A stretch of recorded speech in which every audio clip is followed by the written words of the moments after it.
Hello everybody, are you all right? Yes, it's okay. तो आज फिर से हम लोग गेट टुगेदर हैं एक नए टॉपिक को स्टार्ट करने के लिए। आज का टॉपिक हमारे पास रिफ्रैक्शन ऑफ लाइट है। लास्ट क्लासेस में हम लोगों ने रिफ्लेक्शन ऑफ लाइट पर काफी डिस्कशन किया था।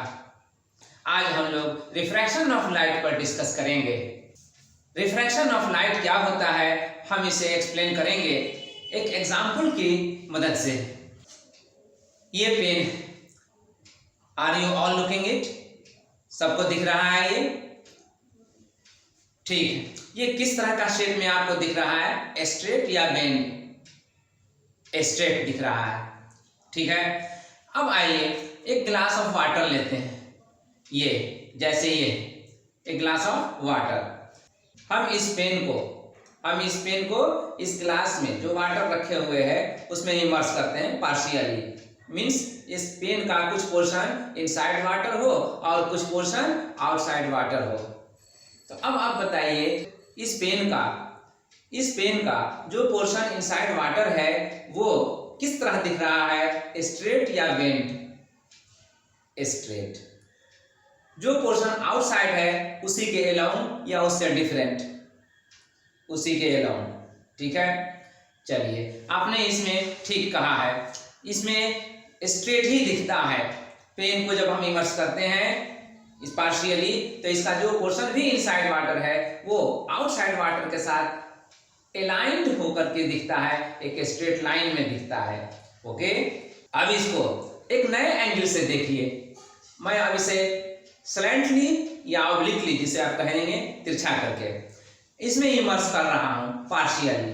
अब बताइए ये पेन जो इनसाइड वाटर इसका जितना पोर्शन है, ये पेन जिसका कुछ पोर्शन इनसाइड वाटर है वो आपको किस तरह दिख रहा है? स्ट्रेट? यस, वो भी स्ट्रेट दिख रहा है। जो आउटसाइड पोर्शन है वो कैसा है? वो तो स्ट्रेट था ही, अभी भी स्ट्रेट है। यस, आप सब देख रहे हैं इसे। ठीक है, वो भी स्ट्रेट जो आउटसाइड पोर्शन है और जो इनसाइड पोर्शन है वो भी स्ट्रेट। लेकिन अब हमें ये बताइए कि क्या दोनों पोर्शन को कंबाइंडली देखने पर वो स्ट्रेट दिख रहा है? जैसे इस कंडीशन में आपने कहा था देख करके कि दोनों एक स्ट्रेट लाइन में दिख रहा है ना? क्या वो इस पोर्शन में ऐसे रखे जाने पर भी स्ट्रेट दिख रहा है? नो। अब आप कह रहे हैं नहीं, ये स्ट्रेट नहीं दिख रहा है कंबाइंडली। ये पेन वहां से बेंट दिख रहा है जितना पोर्शन उसका वाटर लेवल के इनसाइड है। अब हम इसे एक्सप्लेन करना चाहेंगे ऐसा क्यों हो रहा है।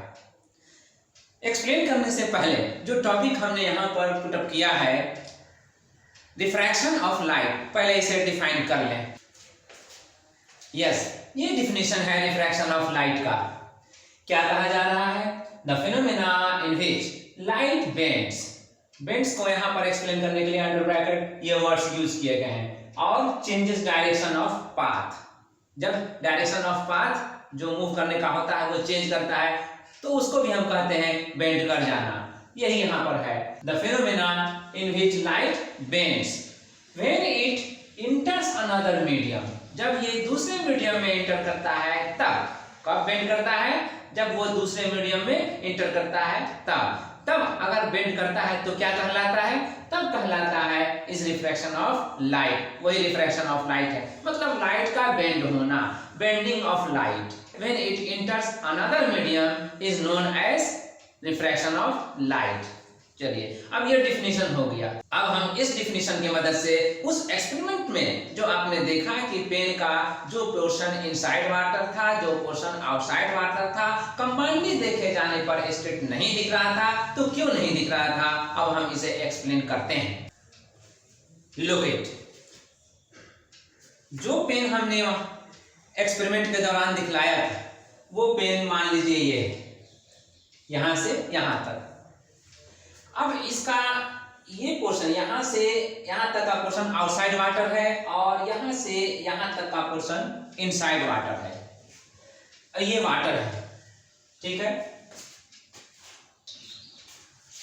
ये मीडियम वाटर का है और ये मीडियम जहां पर ये पेन का कुछ पोर्शन आउटसाइड वाटर है, ये मीडियम एयर का है।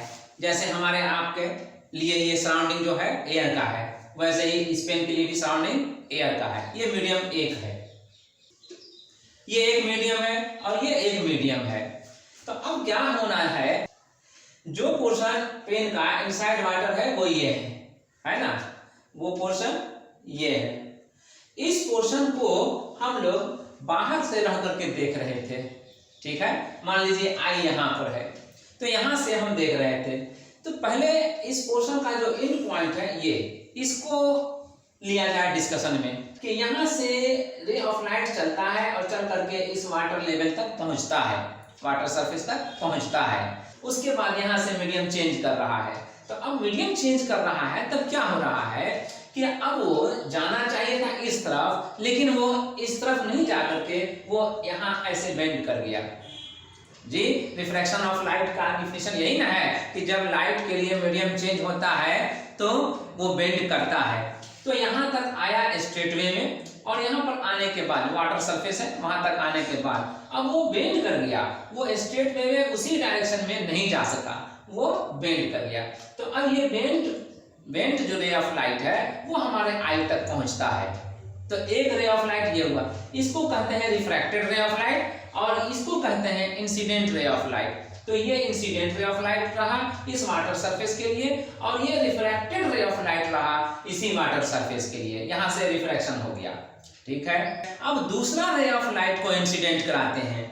दूसरा रे ऑफ लाइट को हम वाटर लेवल के, वाटर सरफेस के परपेंडिकुलरली ही इंसिडेंट कराते हैं। तो ये इंसिडेंट हुआ, यहाँ पर आया स्ट्रेट लाइन में, और स्ट्रेट लाइन में आया तो जैसा कि आपने देखा था कि पेन को जब हम वाटर में इमर्स किए थे बिल्कुल परपेंडिकुलरली, तो वो बेंट फॉर्म में नहीं दिख रहा था, नहीं ना दिख रहा था, तो वो बेंट फॉर्म में नहीं दिख रहा था। इसका मतलब ये हुआ कि बॉटम पोर्शन से रे ऑफ लाइट भी अगर ऊपर की तरफ आ रहा हो नॉर्मली वाटर सरफेस पे इंसिडेंट करते हुए, तो वो बेंट नहीं कर रहा है। तो इसीलिए ये रे ऑफ लाइट जो इंसिडेंट यहाँ पर कर रहा है नॉर्मली परपेंडिकुलरली, वो आउट होने के बाद, वाटर मीडियम से आउट होने के बाद भी स्ट्रेट वे में जाएगा, बेंड नहीं करेगा, और इसीलिए यहाँ पर नहीं किया। तो अब जाकर के ये एक रिफ्रैक्टेड रे ऑफ लाइट हो गया और ये एक रिफ्रैक्टेड रे ऑफ लाइट हो गया, ठीक है। तो अब दोनों रिफ्रैक्टेड रे ऑफ लाइट को हम ज्वाइन करना चाहते हैं। किस तरह ज्वाइन करेंगे? तो इस रिफ्रैक्टेड रे ऑफ लाइट को जब बैकवर्ड प्रोड्यूस कर रहे हैं तो इस पॉइंट पर आकर इस रिफ्रैक्टेड रे ऑफ लाइट से यहाँ मीट कर रहा है, मीट करता हुआ अपीयर हो रहा है, यस। तो अब हम कह सकते हैं कि इस पॉइंट का है ना, पेन का जो इन पॉइंट है ये, इस पॉइंट का, ये पॉइंट ऑब्जेक्ट होगा, इस पॉइंट का इमेज यहाँ पर बन रहा है, और ये पॉइंट अब यहाँ पर नहीं दिख करके यहाँ पर है इस आई के लिए, ये दिख रहा है, ऐसा लग रहा है, यस। तो अब इसका इमेज यहाँ पर बन रहा है। तो अब यहाँ से आप उस पोर्शन को मिलाइए जो वाटर लेवल के इनसाइड पोर्शन है, लाइक दिस, इस तरह से ज्वाइन कर दीजिए। अब ज्वाइन करने के बाद आप क्या देख रहे हैं कि जो पोर्शन यहाँ एक्चुअली पेन का था, अब वो पोर्शन अब इस तरह से बेंड दिख रहा है नहीं। इसी वजह से आपको जो पेन इनसाइड वाटर था वो कंबाइंडली देखने पर ऊपर और नीचे दोनों पोर्शन को, वाटर लेवल से ऊपर का पोर्शन और वाटर लेवल से नीचे का पोर्शन, दोनों पोर्शन को आप कंबाइंडली देख रहे थे, तब वो क्या किस शेप में दिख रहा था? तब वो इस शेप में इस तरह दिख रहा था। तो ऐसा हर ऑब्जेक्ट के साथ होता है। हर ऑब्जेक्ट का कुछ पोर्शन अगर किसी एक मीडियम में रखिए और कुछ पोर्शन दूसरे मीडियम में रखिए, तो कंबाइंडली जब आप उसे देखेंगे तो उसका शेप बेंट दिखेगा। तो रिफ्रैक्शन ऑफ लाइट का ये एक इफेक्ट था। रिफ्रैक्शन ऑफ लाइट का इफेक्ट और भी है, हम उस पर डिस्कस करेंगे, लेकिन हम यहाँ पहले रीजंस यहाँ पर एक्सप्लेन कर दें कि क्यों यहाँ पर बेंडिंग ऑफ लाइट होता है। यस, ये दो रीजन है। पहला reason, the change in speed of light due to the change in medium. पहला रीजन क्या है? जब मीडियम में चेंज होता है तो लाइट का स्पीड में चेंज होता है, ये पहला रीजन है बेंड होने का। दूसरा reason, the change in wavelength of light, light का वेवलेंथ में चेंज होना भी एक रीजन है।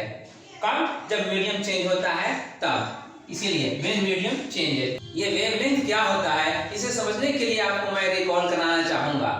लाइट को एक्सप्लेन करने के लिए मैंने लास्ट क्लास में रिफ्लेक्शन ऑफ लाइट के दौरान एक थ्योरी को इंट्रोड्यूस किया था, एक थ्योरी का नाम लिया था theory of particle nature of light, है ना। तो लाइट को एक्सप्लेन करने के लिए वो एक थ्योरी थी, है भी। उसी तरह से लाइट को एक्सप्लेन करने के लिए एक और भी थ्योरी है जो वेव थ्योरी ऑफ लाइट के नाम से जाना जाता है। तो ये वेव थ्योरी ऑफ लाइट के अकॉर्डिंग ही ये टर्म लिया गया है वेवलेंथ। लाइट को माना जाता है कि जब भी वो ट्रेवल करता है तो वेव फॉर्म में ट्रेवल करता है। जब वेव फॉर्म में ट्रेवल करेगा तो फिर उसमें वेवलेंथ होगा, उसमें फ्रीक्वेंसी होगी और दोनों के साथ रिलेटेड है स्पीड ऑफ लाइट। जी वो हम बताएंगे यहाँ पर रिमार्क्स में स्पीड ऑफ लाइट को। तो बहरहाल अगर मीडियम चेंज होता है तो स्पीड चेंज होता है लाइट का, वेवलेंथ भी चेंज होता है लाइट का। तो रिफ्लेक्शन ऑफ लाइट के ये दो मेन रीजंस हैं, ठीक है। अब आप रिमार्क्स में जो मैंने अभी कहा था उसको लिख लीजिए। Yes, according to wave theory of light, light travels in medium in wave form. Light किस तरह से ट्रेवल करता है मीडियम में, वेव फॉर्म में। जैसे आपको यहाँ दिखलाया जा रहा है, ये भी एक वेव फॉर्म का है शेप। अब स्पीड ऑफ लाइट किस तरह से दिया जाएगा ऐसे केस में? इस केस में स्पीड ऑफ लाइट दिया जाता है c equal to n lambda. c जो है वो स्पीड ऑफ लाइट के लिए सिंबल है, n फ्रीक्वेंसी के लिए सिंबल है और ये लैम्डा है, लैम्डा वेवलेंथ के लिए सिंबल है। अब इसमें आप देख लीजिए, यहाँ से मान लीजिए चलते हैं यहाँ तक आते हैं तो एक शेप यहाँ से यहाँ तक आने में कंप्लीट हो जा रहा है, इसको कहते हैं एक wave, one wave, complete wave.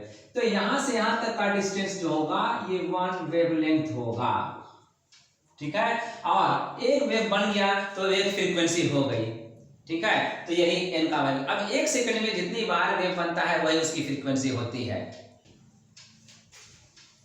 Yes, ये रूल्स हैं रिफ्रैक्शन ऑफ लाइट के दौरान आपको इन्हें फॉलो करना। पहला रूल क्या है? When light incidents normally on a medium separator, then it does not change its path, but its speed changes. जब नॉर्मली इंसिडेंट करता है रे ऑफ लाइट किसी मीडियम सेपरेटर पर, मीडियम सेपरेटर का मतलब ही हो गया कि लाइट एक मीडियम से ट्रैवल करते हुए दूसरे मीडियम में जा रहा है। तो अगर ऐसा करता है, नॉर्मली करता है, परपेंडिकुलरली करता है मीडियम सेपरेटर पर, तब उसका डायरेक्शन चेंज नहीं करता है, सिर्फ उसका स्पीड चेंज करता है, बट इट्स स्पीड चेंजेस, है ना। लेकिन इसका स्पीड चेंज करता है। तो आपको याद रखना है, नॉर्मली अगर इंसिडेंट करा रहे हो रे ऑफ लाइट को मीडियम सेपरेटर पे तो उसके पाथ में चेंजिंग नहीं करना है, वो as it is straight way में चला जाएगा विदाउट बेंडिंग, ठीक है। दूसरा, व्हेन लाइट इंसिडेंट्स ऑब्लिकली और slantly, its path of travelling changes. हाँ, अगर आप ऑब्लिकली ला रहे हैं रे ऑफ लाइट को, स्लैंटली ला रहे हैं रे ऑफ लाइट को इंसिडेंट कराने के लिए, तब उसके पाथ में चेंजिंग होगा आफ्टर रिफ्रैक्शन, है ना। ये दोनों बातें कंप्लीट होती हैं यहाँ से यहाँ तक में। तीसरी बात यहाँ पर दिया गया है, the frequency of light wave does not change due to the change in medium. जी, आपने देखा कि लाइट को एक्सप्लेन करने के लिए हमारे पास एक थ्योरी आई थी पार्टिकल नेचर ऑफ लाइट और एक थ्योरी आज मैंने इंट्रोड्यूस किया वेव थ्योरी ऑफ लाइट। तो वेव थ्योरी के मुताबिक लाइट वेव फॉर्म में ट्रेवल करता है। आपने यहाँ पर नोट किया जी। तो अगर नोट किया तो वेव फॉर्म में दो बेसिक क्वांटिटी होते हैं, एक है वेवलेंथ और दूसरा है फ्रीक्वेंसी, है ना। और इन दोनों का कंबाइंड फॉर्म होता है स्पीड ऑफ लाइट। तो आपने c इक्वल टू नोट किया n टाइम्स लैम्डा। n को हमने मेंशन किया था फ्रीक्वेंसी के लिए और लैम्डा को हमने मेंशन किया था वेवलेंथ के लिए। एक वेव जितना स्पेस में आया है उस स्पेस का टोटल लेंथ वेवलेंथ होता है। अब ऐसा वेव एक सेकंड में जितनी बार बनता है नंबर ऑफ वेव्स, उसको हम लोग कहते हैं फ्रीक्वेंसी ऑफ वेव। तो फ्रीक्वेंसी बदलता नहीं है, जो सोर्स से वेव फॉर्मेशन हो रहा है एक सेकंड में उतना हमेशा होता रहता है और वही चारों तरफ ऑल अराउंड ट्रैवल करता है। मीडियम चेंज भले कर जाए लेकिन वो फ्रीक्वेंसी चेंज नहीं करता है, वो नंबर ऑफ वेव्स वही रहता है। हाँ, जब वेव एक मीडियम से दूसरे मीडियम में इंटर करेगा, जैसे कि आप यहाँ पर देख लीजिए, अगर ये वेव शेप है जो एक मीडियम के लिए है, अगर वो यहाँ से इंटर कर रहा है दूसरे मीडियम में, इधर दूसरा मीडियम है, ये मीडियम 1 हो गया और ये मीडियम 2 हो गया सपोज, तो अब इसका शेप ये ऐसा भी हो सकता है जी। अब देख रहे हैं ना, इसका जितना शेप था साइज में उतना शेप रहा साइज में नहीं, ये अब स्मॉलर हो गया है। तो ये डिपेंड करता है कि ये मीडियम कैसा है इसके रेस्पेक्ट में। वेव का शेप स्मॉलर होने का मतलब होता है जिस मीडियम में लाइट इंटर कर रहा है वो मीडियम पहले वाले मीडियम के रेस्पेक्ट में डेंसर है, तो ये मीडियम डेंसर है और ये मीडियम रेयर है। तो जब भी वेव ट्रैवल करेगा रेयर मीडियम से डेंसर मीडियम में, तो उसके वेव शेप में कॉन्ट्रैक्शन आएगा, कमी आएगी, वो रिड्यूस होगा साइज में, इसीलिए यहाँ पर रिड्यूस हो गया। और इसके उल्टा वाइस वर्सा में कहेंगे कि जब भी वेव रेयर मीडियम में इंटर करेगा डेंसर मीडियम से, तब उसका एक्सपांशन होगा। अगर यही वेव इस तरफ आ जाए तो इसमें इस तरह से एक्सपांशन हो जाएगा, जैसे ये इधर से जाने में ऐसा एक्सपांशन हो गया है ना, इसको आप देख लीजिए, ऐसा कह लीजिए। तो जब इस तरफ से आएगा तो अब ये बन जाएगा, ये वेव इसमें बन गया, ये वेव उसमें बन गया। सिर्फ आपको डायरेक्शन पर ध्यान रखना है। ये वेव इसमें कब बना, जब रेयर मीडियम से डेंसर मीडियम में एंटर किया, और ये वेव ऐसा वेव कब बना, जब डेंसर मीडियम से रेयर मीडियम में एंटर किया, है ना। तो मीडियम ये चेंज करने से वेव फॉर्म का शेप और साइज चेंज करता है, लेकिन नंबर ऑफ वेव्स वही रहेंगे। अगर 1 सेकंड में इधर से 10 वेव आ रहा है तो वो 10 वेव 1 सेकंड में इधर एंटर करेगा कंप्लीटली। ओके, चलिए अब हम आगे बढ़ते हैं, लॉज ऑफ रिफ्रैक्शन को इंट्रोड्यूस करते हैं। यस, ये है laws of refraction of light. तो पहला इसका पॉइंट क्या है, the ratio of sine value of the angle of incidence and sine value of angle of refraction r। Angle of incidence के लिए हम लोग I यूज करते हैं और एंगल ऑफ रिफ्रैक्शन के लिए हम लोग R यूज करते हैं। तो इसके साइन वैल्यू का रेशियो के बारे में ये कह रहा है कि ratio of sine I by sine R, ratio यही ना होगा, sine I by sine R remains constant, वो constant रहता है, that is sin I by sin R equal to a constant। ये दूसरा पॉइंट इसका ये है, the incident ray, the refracted ray of light and the normal at the point of incidence all lie in the same plane। कौन कौन रे, incident ray और refracted ray of light. ये इंसिडेंट रे लिखा है लेकिन वो लाइट ही के लिए लिखा है, तो इंसिडेंट रे ऑफ लाइट और रिफ्रैक्टेड रे ऑफ लाइट और नॉर्मल उस जगह पर जिस जगह पर इंसिडेंस हो रहा है, तीनों को अगर आप देखें तो वो तीनों एक ही प्लेन में रहते हैं। ये दूसरे पार्ट में एक्सप्लेन किया जा रहा है, all lie in the same plane. ठीक है, ये चीज को हम डायग्राम में यहाँ दर्शा रहे हैं, शो कर रहे हैं। मीडियम 1 मान लीजिए ये है, मीडियम 2 ये मान लीजिए, और ये मीडियम सेपरेटर है। तो अब रे ऑफ लाइट जो यहां से आया यहाँ पर, ये IRL incident ray of light, incident ray of light, और उसके बाद ये नॉर्मल, N फॉर नॉर्मल, और ये जो डार्क लाइन देख रहे हैं ये RRL refracted ray of light है। तो अब देख लीजिए कि ये जो एंगल बना रहा है नॉर्मल के साथ I, और ये जो RRL एंगल बना रहा है नॉर्मल के साथ R।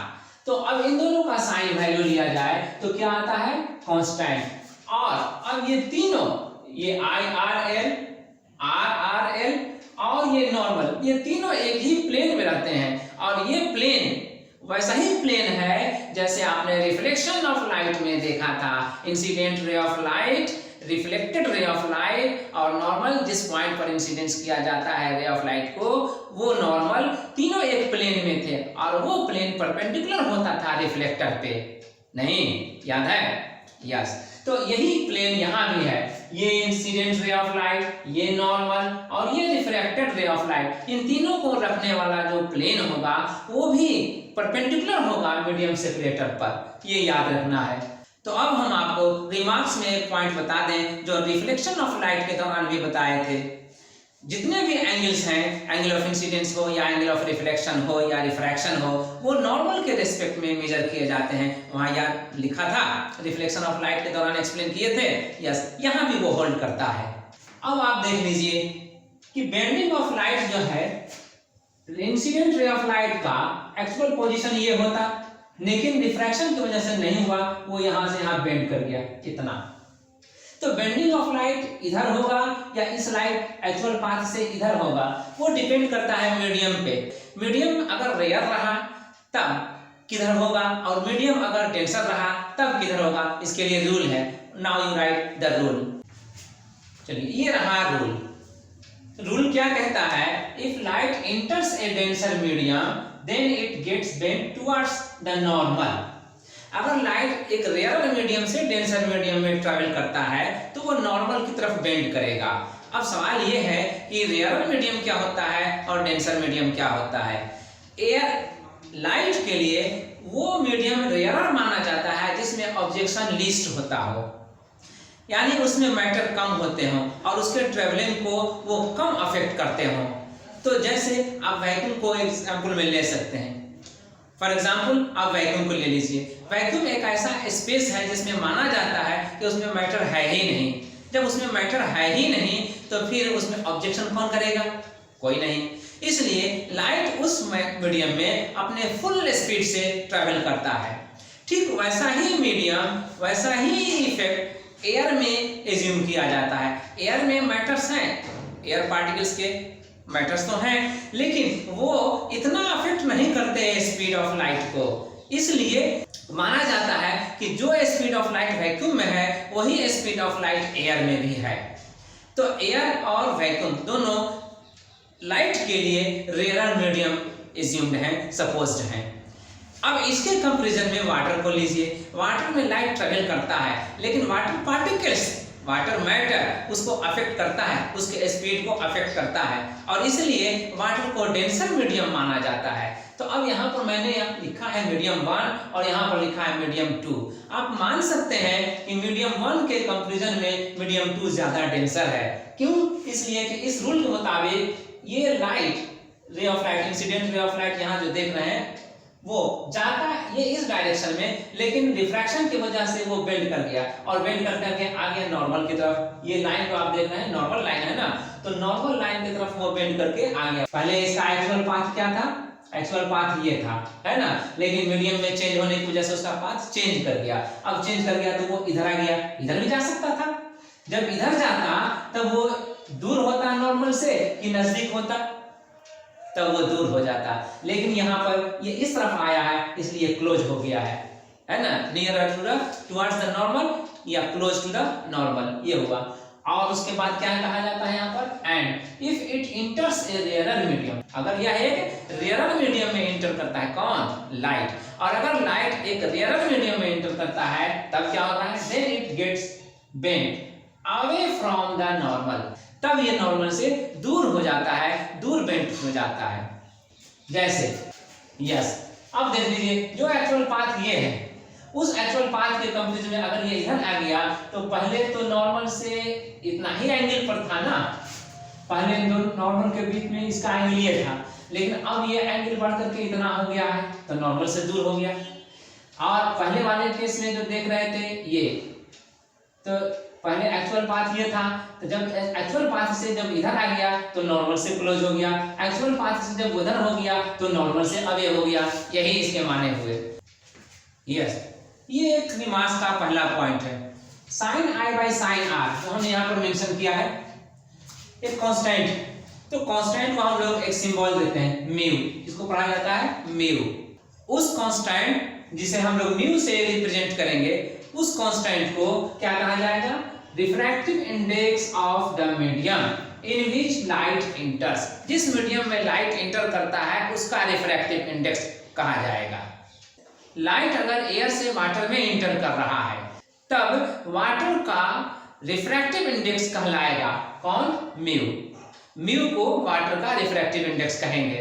रिफ्रैक्टिव इंडेक्स को स्पीड ऑफ लाइट के रिस्पेक्ट में भी हम लोग डिफाइन करते हैं। तो now you write also it in the term of speed of light. जी, in the term of speed of light. The ratio of speed of light in air and that in any other medium is called the refractive index of the medium.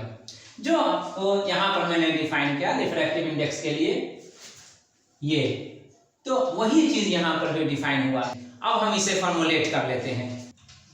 Yes, ये formulisation हो गया। Sine I by sine R को हम लोग mu कह रहे हैं और सी बाई वी को भी हम लोग म्यू कह रहे हैं, refractive index.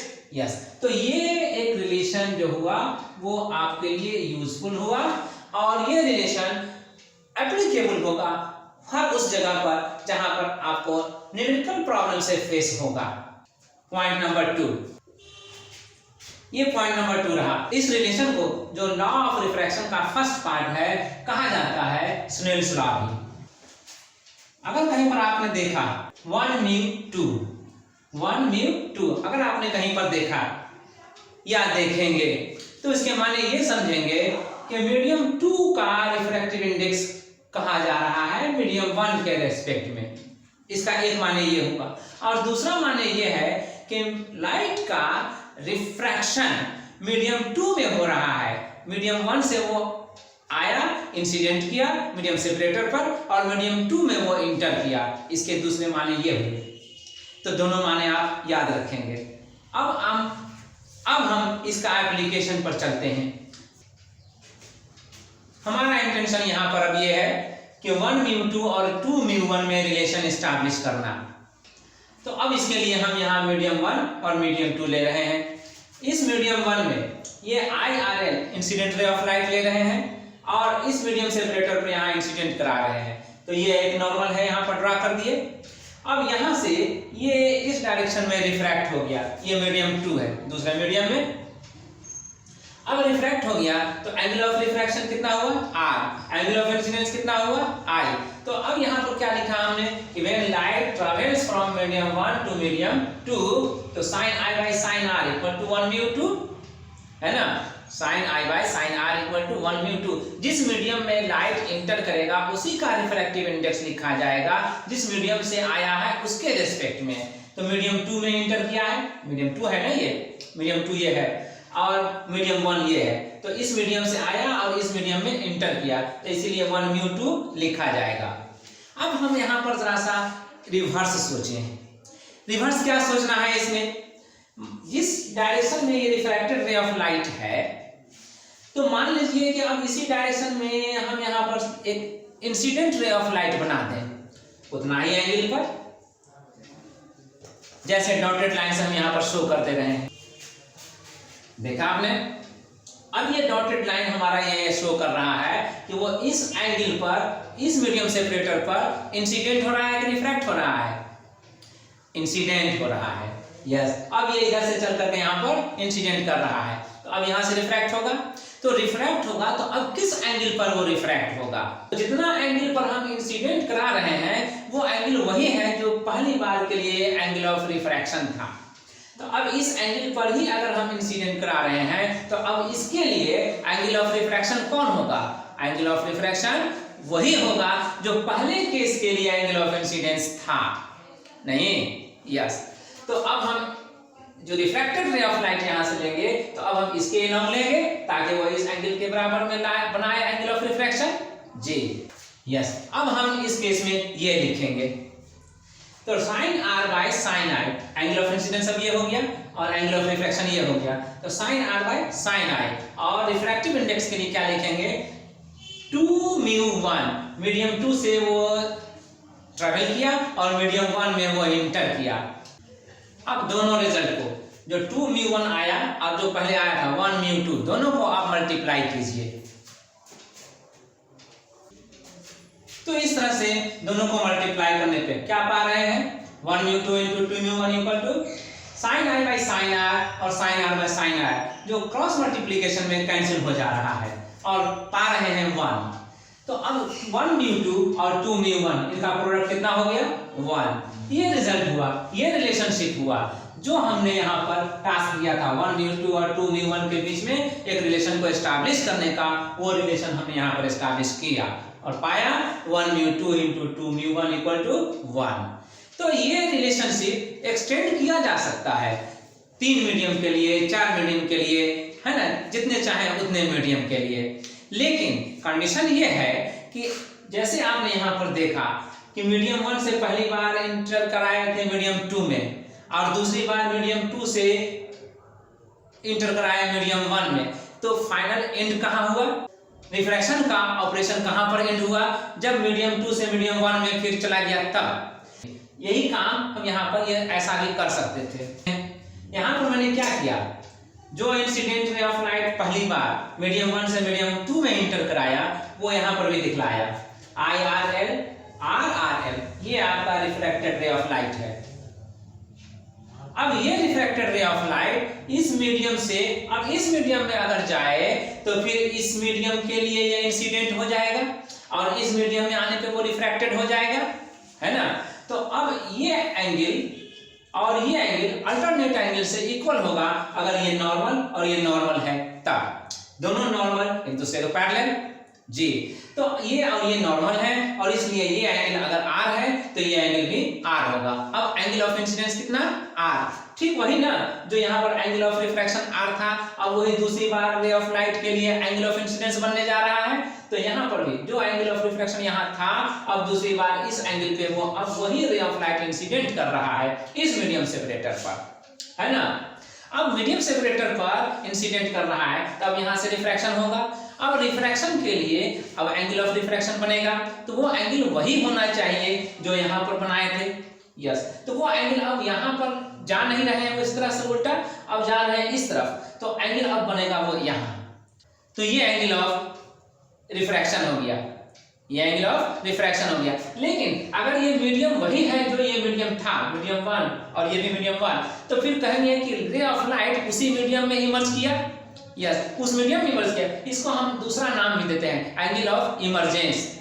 Angle of emergence को E से लिखते हैं, तो E का वैल्यू वही है जो यहाँ पर एंगल ऑफ इंसिडेंस का था। तो इस केस में आपने देखा कि ये रे ऑफ लाइट जो हुआ वो इमर्जेंट रे ऑफ लाइट है, ERL, emergent ray of light ERL, या रिफ्रैक्टेड रे ऑफ लाइट जो इस केस में यहाँ पर था, है ना। तो इसको भी हम ERL कहेंगे, इमर्जेंट, क्योंकि ये रे ऑफ लाइट यहाँ से इस मीडियम से वापस फिर इसी मीडियम में चला गया, निकल गया, तो ये इमर्जेंट रे ऑफ लाइट हुआ। तो बहरहाल जो भी कह लीजिए, लेकिन हमारा फोकस इस पर है कि जो रिलेशन हमने पाया 1μ2 × 2μ1 = 1, तो वो रिलेशन हम इससे भी पा सकते हैं, इस डायग्राम से भी। पहली बार sin I/sin R करेंगे, ठीक है, तो 1μ2 लिखेंगे और दूसरे रिफ्रैक्शन के लिए जो इधर से अब इधर आ रहा है तो sin R/sin I करेंगे, है ना। तो रिजल्ट हमें फिर वही मिलेगा। ये एक्सटेंशन किया जा सकता है 3, 4, 5 मीडियम के लिए भी। Yes, you can see it. Medium 1 से IRL इंसिडेंट कराया मीडियम सेपरेटर पे और ये वो R1 एंगल पर रिफ्रैक्ट हो गया, ये रिफ्रैक्टेड रे ऑफ लाइट है। फिर यही रिफ्रैक्टेड रे ऑफ लाइट इस मीडियम सेपरेटर के लिए इंसिडेंट रे ऑफ लाइट हो गया और वो इस एंगल पर ही अब इंसिडेंट किया। ओके, अब यहां से फिर रिफ्रैक्शन हो रहा है, जो अब रिफ्रैक्शन इस डायरेक्शन में हो रहा है, इस एंगल पे R2 एंगल पर, एंगल ऑफ रिफ्रैक्शन R2। अब यही एंगल ऑफ रिफ्रैक्शन R2 अब अगली बार इस सरफेस के लिए एंगल ऑफ इंसिडेंस बन जाएगा जब ये ray of light incident ray of light की तरह एक्ट करेगा, कर ही रहा है। तो अब यहाँ पर से फिर वो रिफ्रैक्ट होने जा रहा है और ये रिफ्रैक्शन वंस अगेन मीडियम 1 में ही होने जा रहा है, तो इसलिए हम इसको एंगल ऑफ इमर्जेंस कहेंगे। एंगल ऑफ इमर्जेंस इक्वल होना चाहिए एंगल ऑफ इंसिडेंस के। तो अब इस तरह से अगर रिलेशन लेंगे तो पहली बार के लिए क्या लेंगे 1μ2, दूसरी बार के लिए क्या लेंगे 2μ3 और तीसरी बार के लिए क्या लेंगे 3μ1, है ना। तो अब हम यहाँ पर कह सकते हैं 1, उससे हमने क्या निकाला और पाया 1μ2 sin I/sin R1, 2μ3 sin R1/sin R2। यहाँ पर R1 इंसिडेंस है और यहाँ पर R2 रिफ्रैक्शन एंगल है, और तब sin R2/sin I, यहाँ पर एंगल ऑफ इंसिडेंस R2 हो गया और एंगल ऑफ इमर्जेंस या एंगल ऑफ रिफ्रैक्शन I हो गया, तो sin R2/sin I। अब देख रहे हैं मल्टीप्लिकेशन में क्रॉस मल्टीप्लाई करने वाले फैक्टर्स जो हैं वो कैंसिल कर रहे हैं एक दूसरे को, इसलिए ये रिजल्ट क्या आ रहा है 1। तो इन तीनों का प्रोडक्ट क्या रिजल्ट आ रहा है 1। तो इसलिए आप कह सकते हैं 1μ2 2μ3 3 और 3μ1 इक्वल टू 1। तो इस तरह से जितना भी आप मीडियम को इंक्रीज करते जाएं, एक्सटेंड करते जाएं, और उसमें इतना रिफ्रैक्टिव इंडेक्स इंट्रोड्यूस होगा, और लेकिन सबका प्रोडक्ट फिर क्या आएगा 1। तो फॉर n मीडिया है, मोर मीडिया मीन्स n मीडिया, तो 1μ2 इंटू 2μ3 इंटू 3μ और इंटू nμ1, लास्ट में तो फिर 1 मीडियम में ही आना है, तो nμ1 इक्वल टू क्या आना चाहिए, क्या आना चाहिए, जो यहाँ पर आ रहा था 1, यहाँ पर आ रहा था 1, वही यहाँ भी आना चाहिए 1, तो इक्वल टू 1 आना चाहिए, 1 आएगा। रिमार्क्स में हमने यहाँ पर दो रिलेशन और इंट्रोड्यूस किए, लेकिन ये दो नया रिलेशन नहीं है, जो रिलेशन हमने इसे पहले ऑब्टेन किया था उसी से डिराइव किया गया है। जैसे आप यहाँ पर देख लीजिए 1μ2 इंटू 2μ1 इक्वल टू 1 हमने देखा ही था, तो हम 2μ1 का वैल्यू निकालने के लिए 1μ2 को राइट साइड लाएंगे, 1/1μ2 होगा, हुआ, ठीक है। तो अब इसका एक रिलेशन हो गया किसके साथ, 2μ1 के साथ। अगर आप किसी एक मीडियम का रिफ्रैक्टिव इंडेक्स जान रहे हैं दूसरे मीडियम के रेस्पेक्ट में, तो दूसरे का पहले के रेस्पेक्ट में जान सकते हैं इस रिलेशन की मदद से। अगर एग्जांपल लिया जाए तो वाटर का रिफ्रैक्टिव इंडेक्स आप जान रहे हैं एयर के रेस्पेक्ट में 4/3 जी, तो इसलिए आप वाटर के रेस्पेक्ट में एयर का रिफ्रैक्टिव इंडेक्स जानना चाहें तो आप लिखेंगे 1/aμw,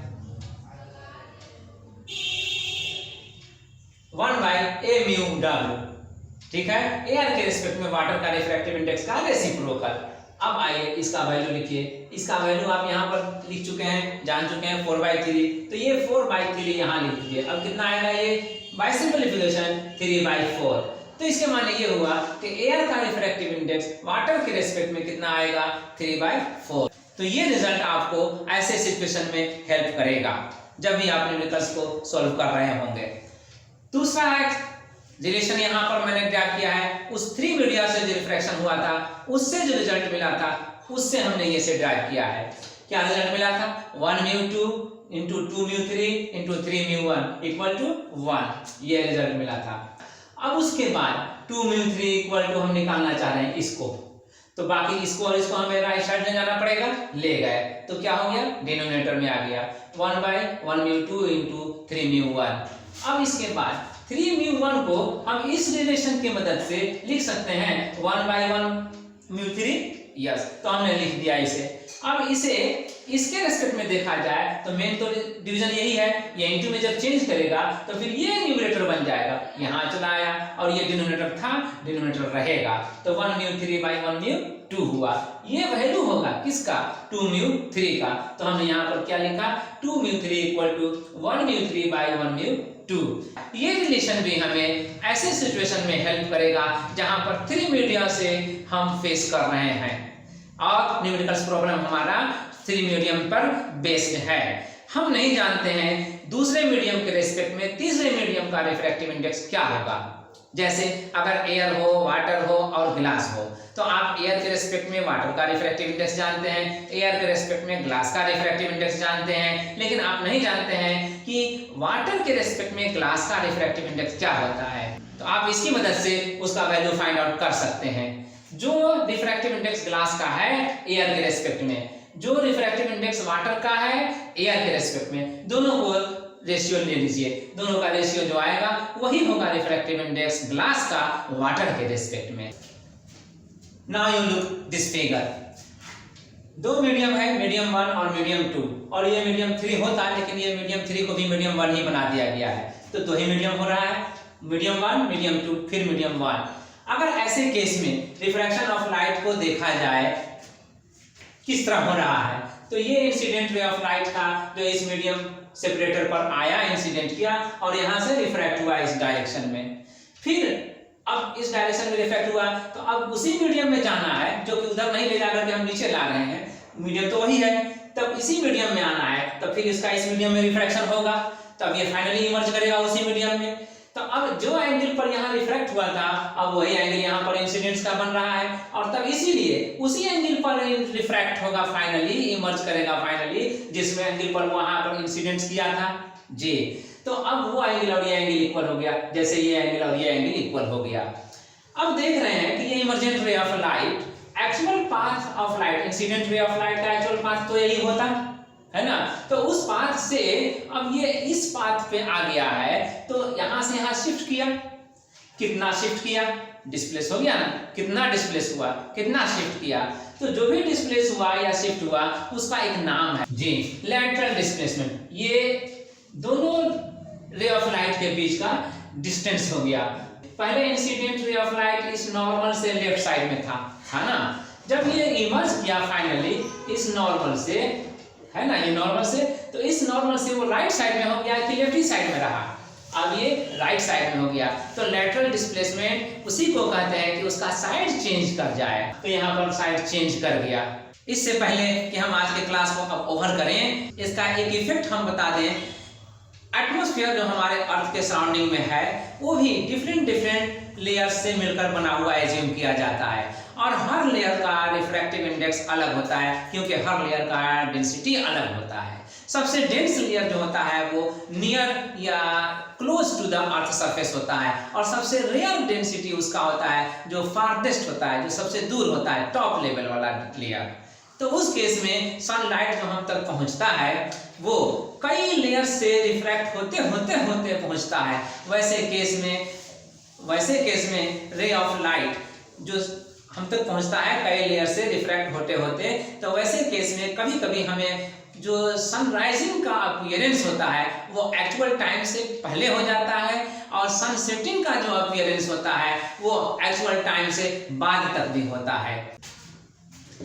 look it, atmospheric layer जो हमने अभी बताया डिफरेंट डेंसिटीज के हुआ करते हैं। सबसे ज्यादा डेंसिटी होता है नियर द अर्थ सरफेस, और सबसे कम डेंसिटी होता है above the earth surface, top layer का। तो हम यहाँ पर लेयर 1 और लेयर 2 दो ही लेयर पर कंसीडर कर रहे हैं। एक लेयर 1 वही हुआ और एक लेयर 2 ये हुआ।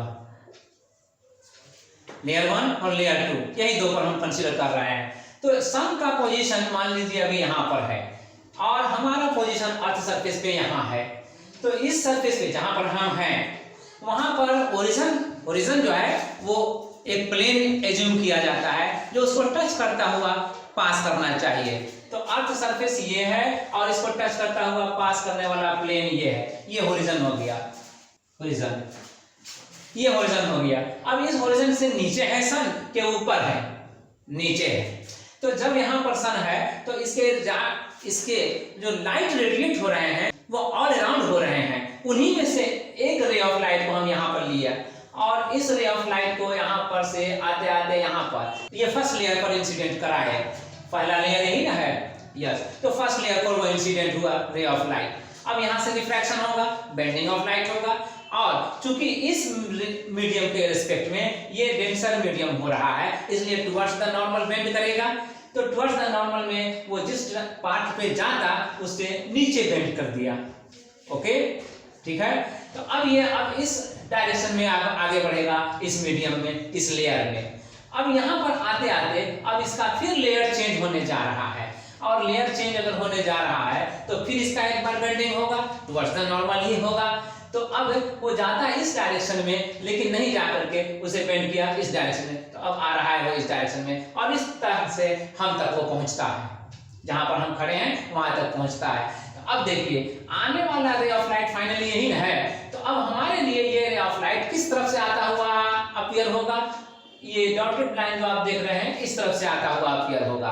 अब इस डॉटेड लाइन के ऊपर हमने इस सन का जो यहाँ पे पोजीशन दिखलाया है ओरिजिन से नीचे, अब इससे ठीक एक लाइन ऊपर की तरफ ले जाएं और यहाँ पर हम इसके साथ क्रॉस करा दें, तो अब ये सन का पोजीशन जो यहाँ पर है वो यहाँ पर अपीयर होगा, है ना, ये यहाँ पर अपीयर होगा। तो अब उस तरह से जो अभी सन ओरिजिन के नीचे है, बिलो होरिजन है, अभी सनराइजिंग नहीं हुई है एक्चुअली, फिर भी अब हमें due to refraction of light through various और डिफरेंट लेयर्स ऑफ एटमॉस्फेयर, है ना, एटमॉस्फेयर के डिफरेंट लेयर्स से डिफ्रैक्शन की वजह से हमें वो लाइट मिल रहा है सनराइजिंग होने के पहले ही, और सन हमें यहाँ ना अपीयर कर होकर के यहाँ पर अपीयरेंस दिखला रहा है। तो ये किसकी वजह से? Due to refraction of light through atmospheric layers, yes. तो अब इसकी वजह से अगर सनराइजिंग का ये केस बन सकता है तो सनसेटिंग का भी केस बन सकता है। जो सनराइजिंग का केस यहाँ पर है कि एक्चुअल सनराइजिंग होने से पहले ही हमें सनराइजिंग का अपीयरेंस हो रहा है, तो ठीक वैसे ही जब सन का पोजीशन उस साइड चला जाएगा जहां पर आते आते आते यहाँ पर ओरिजिन के नीचे आ जाएगा, तो जब नीचे आ जाएगा तो कहेंगे उसको सनसेटिंग। लेकिन सनसेटिंग नीचे होने के बाद भी जो रे ऑफ लाइट इस लेयर पर आएगा, रिफ्रैक्ट होगा, वो भी तो हम तक उसी तरह से पहुंचेगा जैसे ये पहुंच रहा है। यस, उसी तरह से पहुंचेगा और तब हमें ये अपीयर कराएगा कि अभी सनसेटिंग नहीं हुआ है, जबकि एक्चुअली सनसेटिंग हो चुका है। सनसेटिंग के एक्चुअल टाइम से बाद तक भी अगर हमें सनलाइट मिल रहा है और सनराइजिंग के एक्चुअल टाइम से पहले ही हमें अगर सनलाइट मिल रहा है तो वो किसकी बदौलत मिल रहा है, किसकी वजह से मिल रहा है? Due to only refraction of light through different media, different layers of atmosphere of earth, है ना, इस वजह से। तो अब चलिए अब इसी एक्सप्लेनेशन के साथ आज के क्लास को ओवर करते हैं। उम्मीद है आज के क्लास में आपने बहुत कुछ सीखा है।